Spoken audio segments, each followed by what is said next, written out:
Is wet frizz the enemy?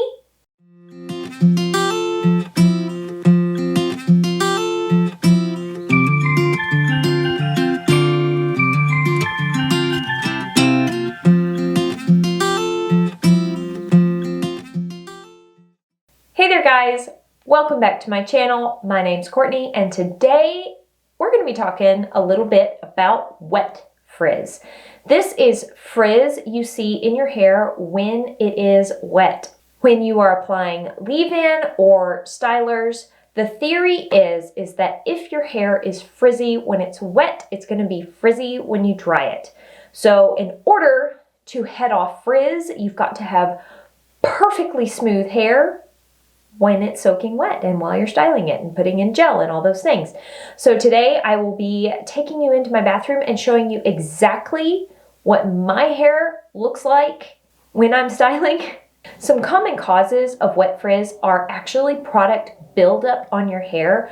I know it's time for me to clarify and deep condition when I start noticing an excess of wet frizz when I'm applying products to my hair. Like if I can't get the wet frizz to go away at all, it's probably time to clarify and deep condition.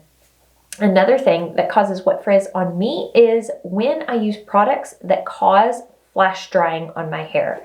Let's say everything is looking nice and slimy and seaweedy and I'm like real happy after I've got my leave-in in my hair, and then I go to apply a gel to my hair and whoosh, that's my water sound effect. Water just starts pouring out of my hair. Like the first scrunch, it's just like Rain City. And my hair feels really, really dry and rough all of a sudden, where it did feel slimy right before I put the gel in. And then now all of a sudden it's like really rough and dry.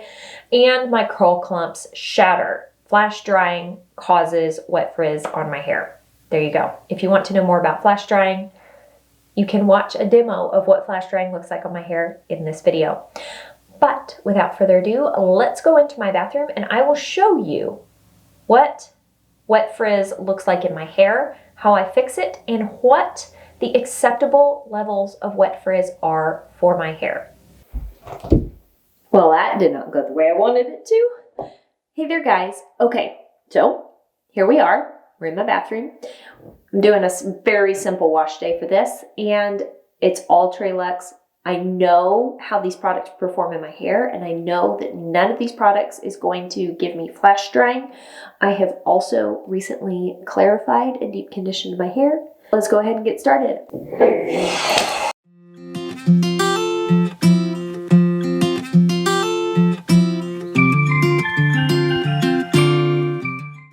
This shampoo, I do find that I have to use quite a bit of. It is very nourishing and moisturizing.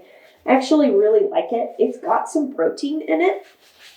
And I find that shampoos that contain quite a bit of protein in my hair actually feel super, super hydrating.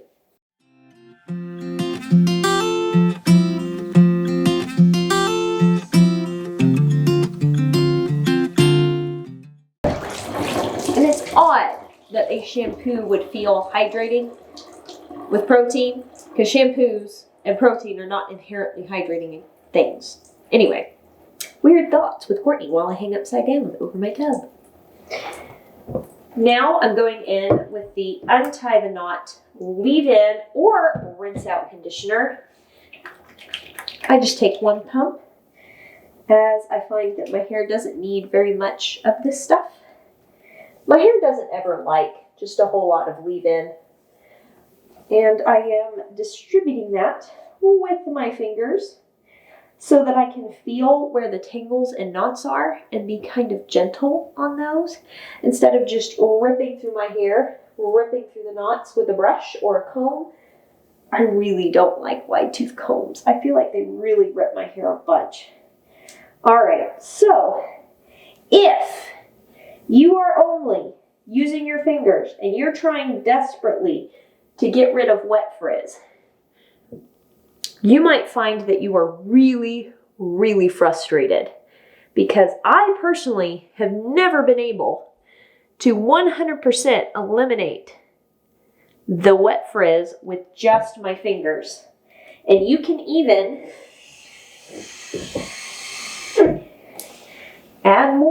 into your hair, which is supposed to be the solution to all your wet, frizzy problems.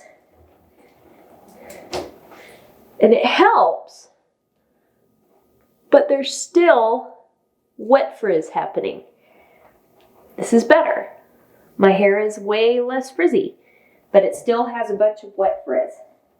The way that I give myself grace to make sure that every hair got a thorough coating of leave-in is to go ahead and finish distributing my leave-in with a brush.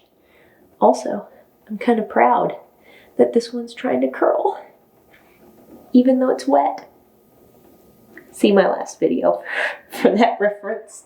And this may be cheating, but it's cheating that I allow myself to do. I don't brush in my gels. I do know some people that actually will brush in their gels, and that really does help with their wet frizz. I find that if I brush in my gels, it just breaks up my curl clumps too much, and it's not good.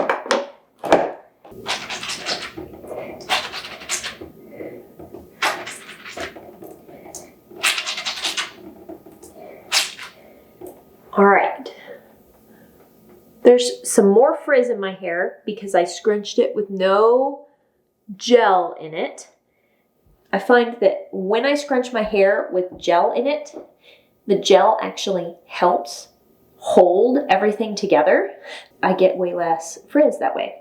Also, if I try and get like 5 curl clumps here in the front, you know, that are like, let me see if I can do it. Perfectly frizz-free. And then I just focus on scrunching those 5 curl clumps, right? To make 5 perfect little frizz-free curl clumps. These aren't perfectly frizz-free, but you're getting the idea. Everything is stuck to the back of my head, so that when I flip my head right side up, there's going to be this really strange section here. So what I actually do is I pull the hair off the back of my head, really breaking up any curl clumps I did have. Then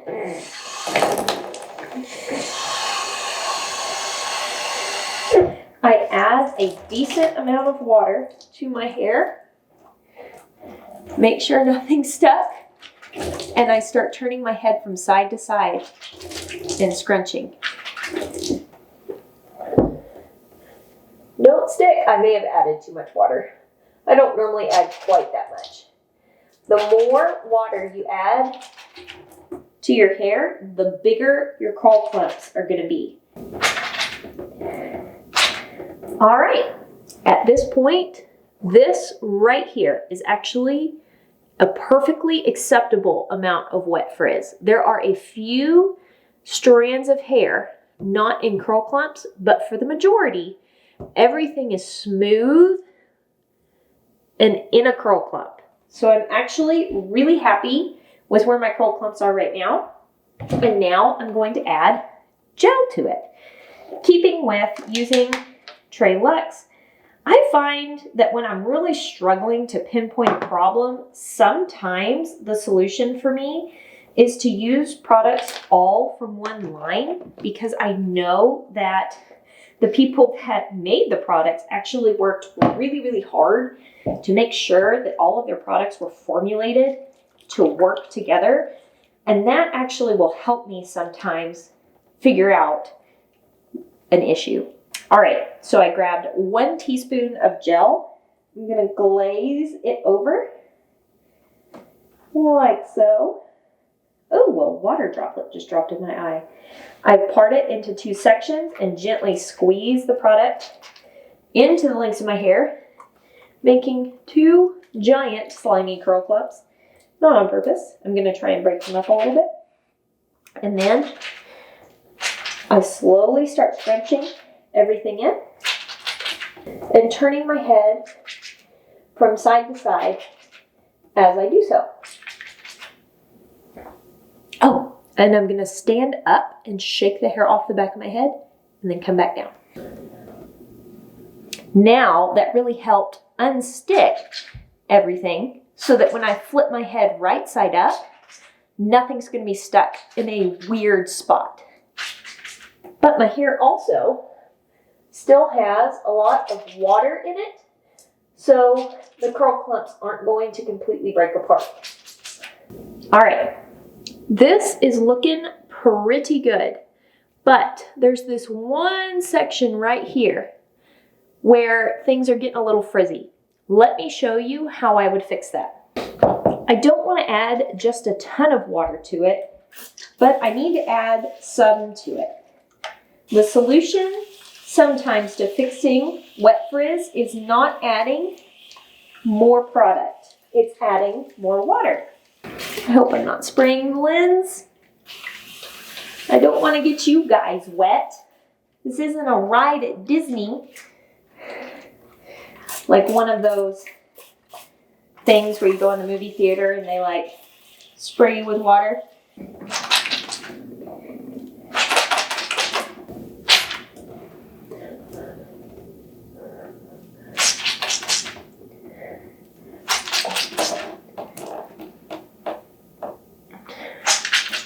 Also, I find kind of swinging my head from side to side helps things kind of clump back together in a way, sort of. Like, I don't know, maybe I'm crazy. All right, there we go. This is my finished styled hair. You can totally see that there are curl clumps, curl families that are smaller and more broken apart than others.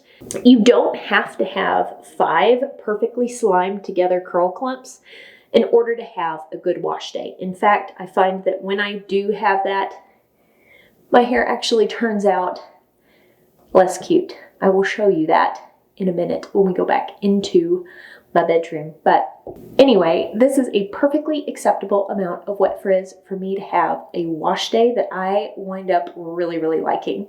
All right, guys, I'm going to insert a little caveat here before we wrap up the end of the video that if I style my hair perfectly smoothly and I have 0 wet frizz at all, it usually means that the curl clumps are pretty stuck to the back of my head, and that when I flip my head right side up, it's going to look something like this. Like that's not terrible, but like I've had better hair days, right? When I style my hair as I normally do, with really raking the hair off the back of my head and turning my head from side to side to side to side and really scrunching all the way around in the back of my hair, doing all those things, I do increase the amount of wet frizz in my hair. But it's acceptable levels of wet frizz. My hair actually looks something like this. And then when I go ahead and dry it and diffuse it and flip right side up, it looks like this. Much better, right? Like, that's what we want. So if you've been really struggling trying to get 0 wet frizz while you're styling, just know that there are acceptable levels of wet frizz. And if you're really struggling with lots and lots of wet frizz, try adding more water to your hair instead of more product. All right, guys, I sure hope this video was helpful. If it was, please give it a thumbs up and share it. It really does help me out. And if you want to stick around with me for some more videos, go ahead and click that subscribe button and hit that notification bell so you'll be notified when I upload another video. All right, guys, I hope you're having an absolutely fantastic day, and I will talk to y'all later.